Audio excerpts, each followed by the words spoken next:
welcome to the Cowboys LA Radio. I'm your host, Eric Trujillo. I'm here once again with my good friend Dennis Olazano, longtime Bucs fan. You can follow him on Twitter at Bucs or Nothing. Thanks for joining me again, Dennis. Thanks for being here with me. Thank you for having me, Eric. So today we're going to talk Bucs defense versus the Cowboys offense. Now, there's a couple people I wanted to get to straight off the bat before I forget.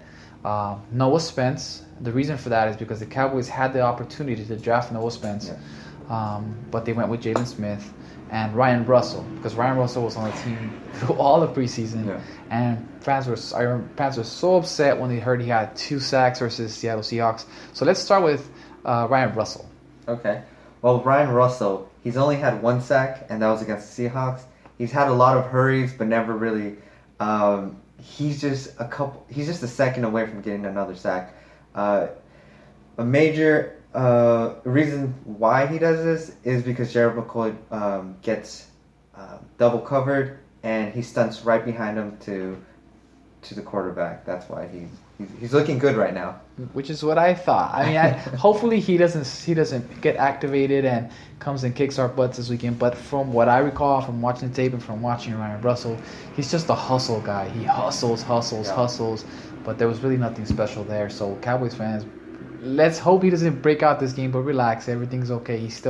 I believe he's still a player that we shouldn't worry too much about.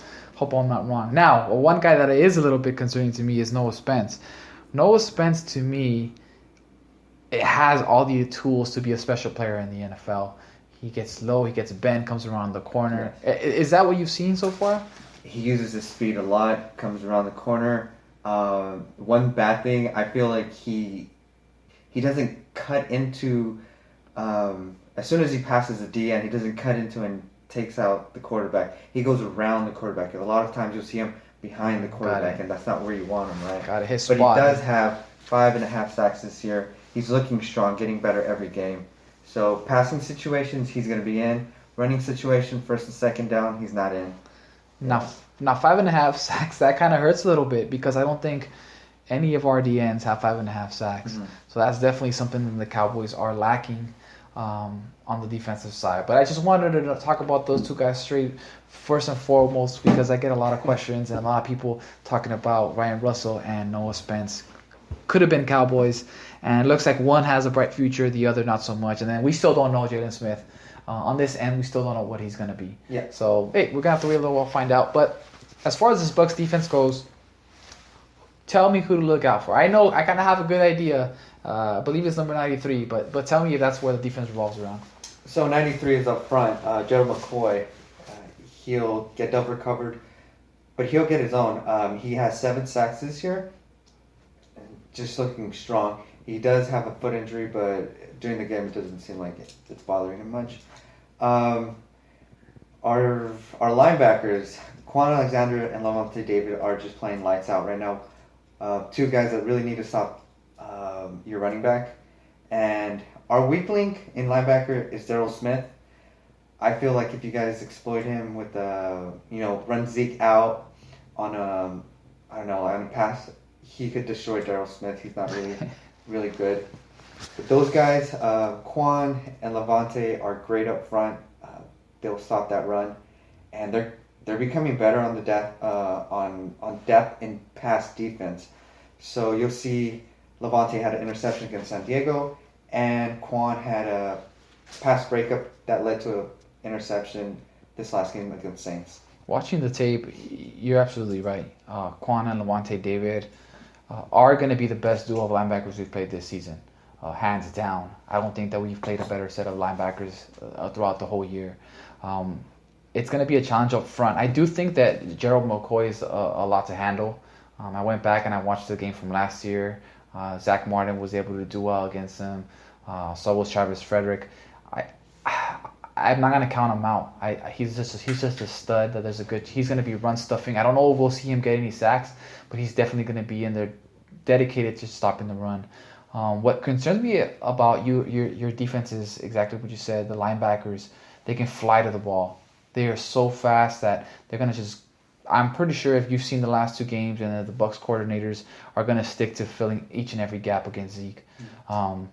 Now the Darryl Smith thing, I have to agree. I think when I saw that, I didn't even notice him on the tape because he's a step or two behind.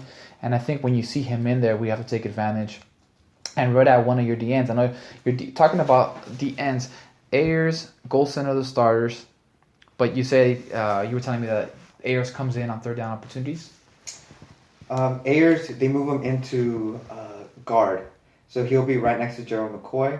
Noah Spence will go D end, and William Golston will come through the other D end. Got it.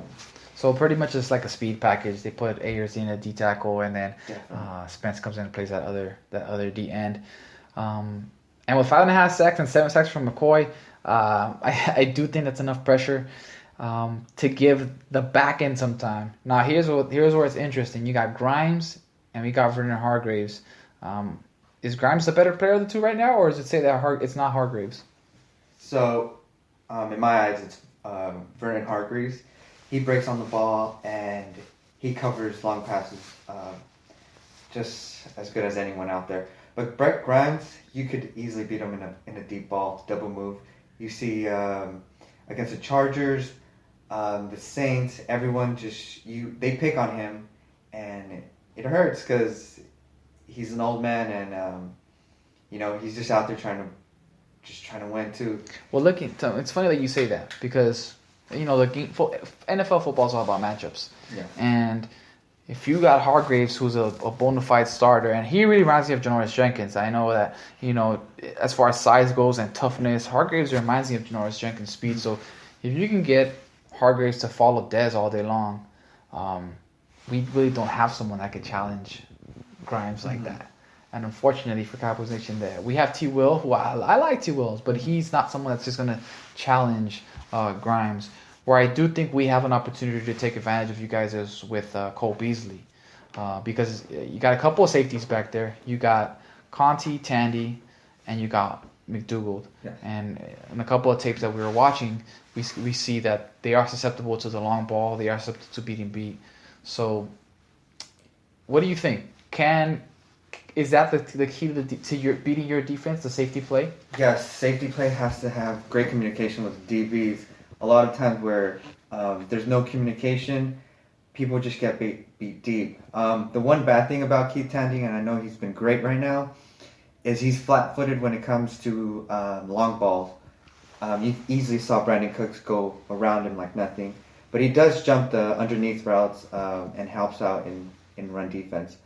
But right now we don't know who's going to start, either Chris Conti or Keith Tandy. Chris has been great before he got hurt, but we just have to wait and see. So it's going to be a crazy game getting Conti back. It might be Conti and Tandy if they're the two best safeties out there. Yeah. Might be something to look for. Their nickel corner is Werner, I believe, comes in. And what do you think? Is Werner someone that you trust, or can he be beat? He could definitely be beat easily. And last year, he just was beat time and time again. This year, he's made some big plays. But he's not really on the field as much as the other two, Werner and Brett Grimes, so he doesn't get tested a lot. There's also another Javon Elliott. He'll come in for Werner's spot at times, nickel defense. He's a rookie from Florida State. He's been playing pretty well, so they've been giving some run this time. That's something to look out for. And I think, bottom line, when I looked at it, you guys have the linebackers and the D tackles to really say, hey, Zeke, we're not going to let you do anything this game. No. That's what the last two teams have done. The Vikings plan, the Giants plan has been, let's stop the run. Sadly, you guys have the ability to do that. You have the linebackers to stop the run this game. So it's really going to come down to that. Can Dez make some plays for us versus Vernon Hargreaves, who's also a rookie but has been amazing? Can we find somebody like Terrence Williams to beat Grimes? That's really what it's going to... Can he get him on a play or two? Can he have a big game if Dez is not getting open on Hargreaves? And then lastly, the safety play. Cole Beasley, Jason Witten. This is going to be a game where if Dak doesn't go for 300 yards, I don't think we win this game. Right. And that's not to say anything. I mean, there's been only a couple of times this year how I said on the podcast that the Cowboys are not going to win. Yeah. And I've been proven wrong a couple of times. The last week I said, hey, you know what? There's no way, no one's going to stop this train. Even though I felt like the Giants are the team to beat, and I predicted us to win, we still lost. And I'm not predicting this because of that. Right. I'm not predicting that the Cowboys might go down or that they would only win for the 300 yards because I think that we're a bad team all of a sudden. We're not. We're still the same team, but I think the blueprint is out there. If you can stop this run, if you have the... It's not only wanting to stop the run, because a lot of people have wanted to stop it, but they got to have the people to stop it with. Exactly. So Gerald McCoy, Quan Alexander, Levante David, being able to man up with Hargraves on Dez, it gives you guys the opportunity to bring 8 every time. Definitely does. And so... Give me your key to victory for the Bucs side. What do you guys got to do to win this game? So on offense, we just need to not turn the ball over. On defense, we need more than one takeaway, and we need a lot of 3 and outs. We can't have Zeke running the ball the way he has. We need to stop him, keep him under 100 yards. I actually believe we haven't let anyone rush more than 100 yards, but don't quote me on that. So yeah, 2 takeaways on defense for the Bucs, and I believe we win. And another point, our kicker, we don't know who's going to show up. That's something that's funny to talk about. We have, if it comes down to a kick, then I think it's safe to say that Bailey's better than Aguayo. Oh, definitely. Yeah. So let's hope that it comes down to a kick, so the Cowboys can sneak one away from you guys. But here's my thing. So Dennis thinks that if Jameis can not throw any picks and they can get 2, we're going to win this game. Let's look at that on the flip side. Dak is known to not throw any picks. The last 2 games, he threw for 2. After watching the film, Des slipped on one and kind of stopped running a route on the other. Yeah. So, if I don't know if that's going to happen. I don't know. I don't think that's going to happen. Dak is really the kind of person that will not put the ball in the other team's hands. But if you can keep Zeke under 100 yards, I think it's safe to say that that's the key to victory for the Bucs. Who knows? On our end, I'm praying for a Dak Prescott coming out passing party. Right. Everybody knows he's a stud as far as his run game goes and his poise goes, but we haven't seen him just demolish a team passing. I think that's the only way we get this W against you guys. So what's your prediction? What's the final score? Who wins this game? If you've been paying attention to the Bucs, we've been having some sloppy number games, 16 points, 17 points here. But I'm gonna go with 24-17 Bucs pull off the victory. We're on fire right now, so 24-17. Coming off, for me, this is so hard to say. Coming off this last victory, I think that the Bucs are gonna unfortunately just stick to stopping Zeke. And if you keep him under 100 yards, if you stop Ezekiel Elliott, I also think we fall short. I think we fall short, maybe 14 or 13-21, something like that. So I'll say 13-21. We fall short again, unfortunately. Not enough firepower passing-wise to keep up with the Bucs. This game on Sunday night is a big game. If you guys don't win the game, you're pretty much out of playoff contention. The Redskins will take your spot, I believe, which I would much rather see the Bucs again. I hate to say it this way, but I would much rather see you guys again in the playoffs than to see the Redskins. For us, if we take a loss to you guys this Sunday, we're only going to be 1 game ahead of the Giants if they can beat the Lions. So it's big stuff on the line for both of our teams. Good luck to you, sir. Thank you for joining me, Cowboys Nation. And I mean, like I said, good luck, but hopefully we can meet up after the game and talk about the good things that we pointed out, who was right, who was wrong. I feel you. So, guys, please, if you're a Buc fan, follow him at Bucs or Nothing.